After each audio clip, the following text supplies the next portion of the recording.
Have any of you guys ever been in a fight or an argument that was resolved right then and there, or later that day, but later still left tension? Because, as this quote says, there is no fire without smoke. And I agree with this quote because I know I've been in arguments and stuff, but, things still linger around, in your head. What's that person gonna do next? Just thoughts and things still linger around. So what I'm gonna talk about today is my dad, my brother, and a friend who I once had. So, my dad, once, me and him got in an argument about something very, sort of small, but, led to something big. He got mad at me because he was telling me to do something and I didn't listen. I was too busy, and to me it was doing busy work, whatever. But anyways, he got in an argument about, he goes, you're lazy, you don't do anything around here. I was like, I do stuff around here, I do my part. It's just, at that moment I was lazy. But, he got mad at me and we had an argument about it. And that argument was resolved, I said, I'm sorry, I should have done what you said. But the fact that it still lingered, he didn't talk to me for a few days. So he didn't talk to me for a few days and, we just never really talked. It went away and that was a long time ago. So now my brother who, younger than me, just a couple years younger, my brother would be fighting, not a big deal, gets resolved. So he wasn't listening to me because I was, my mom was upset that the house was dirty, So let's try to get to him, hey, let's clean up this, help out around here.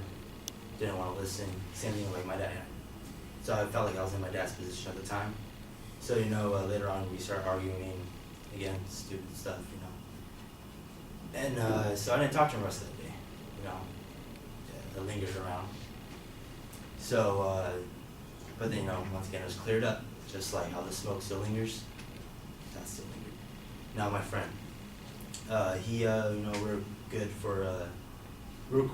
friends for a while, but, I had money on me one time and money disappeared.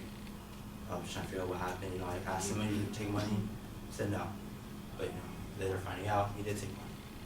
It wasn't a big deal. They just gave my money back. It's fine, not a big deal.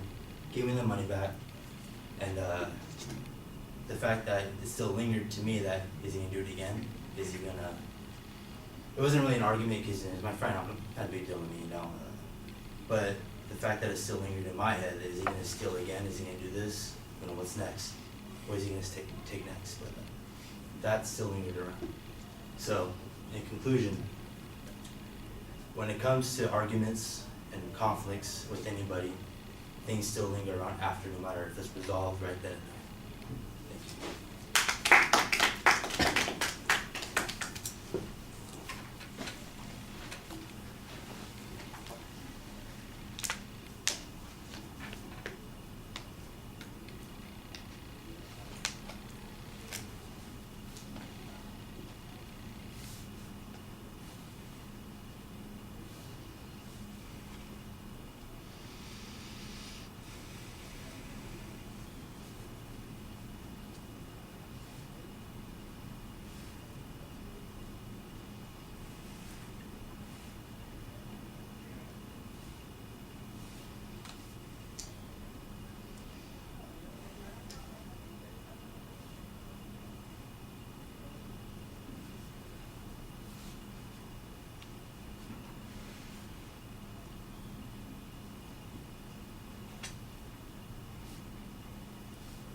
All right, the rhetorical question you asked at the beginning feels a little bit awkward. I'm not exactly sure. I think you've got something in mind, but I'm not sure that it's something that everybody else would be able to share, so it does feel like it's a little bit of a stretch.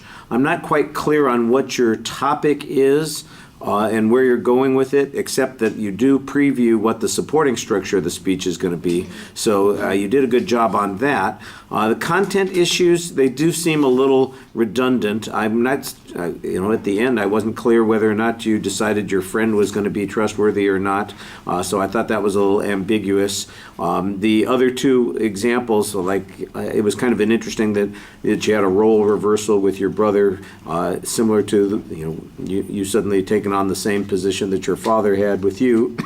I thought that was an interesting juxtaposition between the concepts that you were talking about there, so that made it worth talking about. Presentation issues. I think you know that your voice doesn't project a lot. We can hear you, that's okay, but I think your energy level comes across very low key. You've got a very low key demeanor the whole time that you're speaking, and sometimes the variety and projection of your voice could compensate a little bit for that. It feels a little like I don't want to say lackadaisical, but it's mechanical. You're kind of going through the motions instead of talking about something that you care about or are engaged in. And I think we want to hear something that's a little bit more involving for us, and that might require you to step up and do some of those things. I didn't notice anything particular about the gestures that you're using. Your facial expressions, I think you're a little passive. You need to be a little bit more demonstrative. Sometimes, by the way, the voice thing, sometimes your voice does the dropout thing that I've mentioned to a couple of other people, so you want to watch that. And when you listen back on the video, I think you'll probably hear that a few times. All right, thank you.